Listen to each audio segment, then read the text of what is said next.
Once upon a time in ancient Greece, there lived a young woman named Arachne.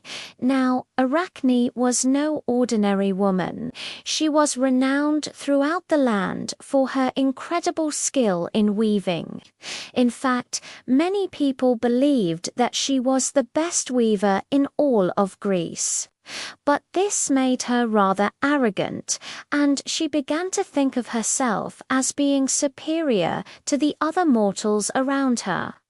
One day, Arachne's arrogance got the better of her, and she decided to challenge the goddess Athena herself to a weaving contest. Now, you might be thinking, what was she thinking? I mean, Athena is the goddess of wisdom, courage, inspiration, civilization, law, and justice. Strategic warfare, mathematics, strength, strategy, the arts, crafts, and skill. You know, just a little busy with literally everything, really. And not only that, but Athena was also the patron deity of Athens, one of the most powerful city-states in all of Greece. And yet, despite all of this, Arachne decided to challenge her to a weaving contest. But why did she do it? Well, you see, up until this point, Athena had been the only one allowed to weave on her special loom, but now Arachne wanted to change that. So, eager to prove her skills, she stormed into Athena's temple and dropped down right in front of her like a 1980s action movie star. Then, puffing out her chest, she told Athena that she was sick of her getting all the credit for being a great weaver when she was just some old wrinkly broad. Yes, she actually said that. And so, to settle this argument once and for all, Arachne challenged Athena to a weaving contest where the winner would get to decide what happened to the loser. Now, Athena could have easily just obliterated Arachne right then and there. I mean, she was a goddess, after all.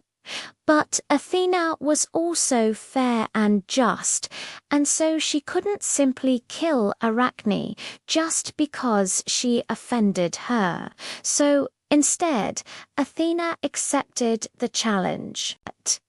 However, she knew that if she were to compete against Arachne on an equal level, she would win, of course, but it would also make the contest pretty boring, and we all know that the Greeks loved their entertainment. So, in order to make the contest more exciting, Athena decided to introduce a few special rules. First, the girls were not allowed to weave anything that was already common knowledge. Secondly, they had to weave a scene from a Trojan wedding. And finally, whichever girl finished first would be declared the winner. Now, these rules weren't exactly fair to Athena, as she was essentially only given second place. But again, she was trying to keep things fair. If she had completely embarrassed Arachne, everyone would have realized that Athena had rigged the contest. But with these new rules in place, it was still possible for Arachne to win. And so the contest began, and both girls got to work weaving the tapestry. Now, Athena was a goddess, remember? She was literally immortal. And so she worked tirelessly on her weaving without ever stopping or taking a break. But Arachne was mortal, and so she eventually needed to stop for food and drink. And let's be honest here, who doesn't need to take a break for bathroom breaks?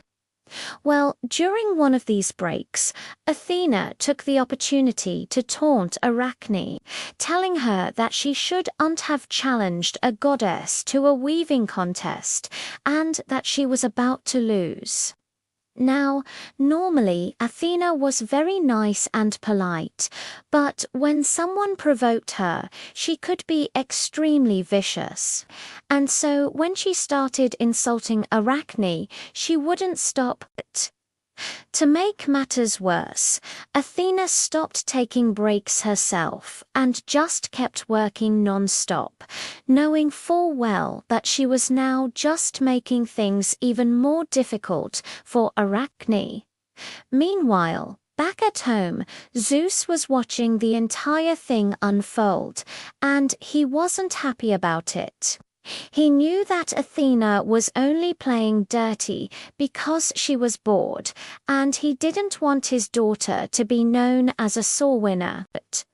And so, just as Athena was about to finish her tapestry, Zeus interrupted her, reminding her that she was supposed to be giving Arachne a chance to win. At this point, though, Athena had only one thing on her mind: winning, and so she ignored her father and continued on until she was finally done. Meanwhile, Arachne, hearing Zeus speak, went back to work, weaving as fast as she possibly could. She knew that she was in desperate need of a bathroom break, but she didn't want to stop any more than she already had. And so she just pushed through, fueled by nothing more than sheer willpower. Finally, her tapestry was done, and she presented it to Zeus and Athena, and it was beautiful. Everyone agreed that it was far better than Athena's, and so Arachne was the clear winner. Now, according to Hesiod's Theogony, when Athena saw that she had lost, she was overcome with rage and immediately reached out to destroy Arachne, like any normal loser would do. But luckily for Arachne, Zeus intervened and stopped her. He was very happy with Arachne for winning and rewarded her by granting her immortality. So, although she didn't win the weaving contest, she still ended up winning in the end. However, in other tellings, such as the one found in Ovid's Metamorphoses, Athena didn't react so well to losing the competition. You see, when Arachne won the contest, Athena was so furious that she took away Arachne's main prize, which was to decide what happened to the loser. Instead, Athena chose to punish Arachne by turning her into a spider. As soon as Athena laid her hands on Arachne, she was instantly transformed into a little grey spider. And when this happened, she noticed that she had 8 new legs, 8 new eyes and fangs, and as she looked around, she realized that she was now living inside of her own tapestry, which was hanging up on the wall of Athena's temple. Now, Arachne didn't like this very much. She missed her old life and didn't want to live as a spider anymore, so she tried everything she could to turn back into a human. She struggled against her bonds, but it was no use. She tried to scream, but no sound came out. Finally, she looked at her 8 spindly legs and noticed something. They were connected to a loom. It turned out that Athena had woven the tapestry that Arachne had been turned into using magic threads. And so, in order to escape, Arachne had to undo the tapestry and free herself using her new spider powers. As she worked, she thought about how she could seek revenge on Athena for what she had done to her. But no matter what she came up with, she just couldn't find a good way to do it. You see, Athena hadn't just taken away Arachne's life, she had also taken away her immortality.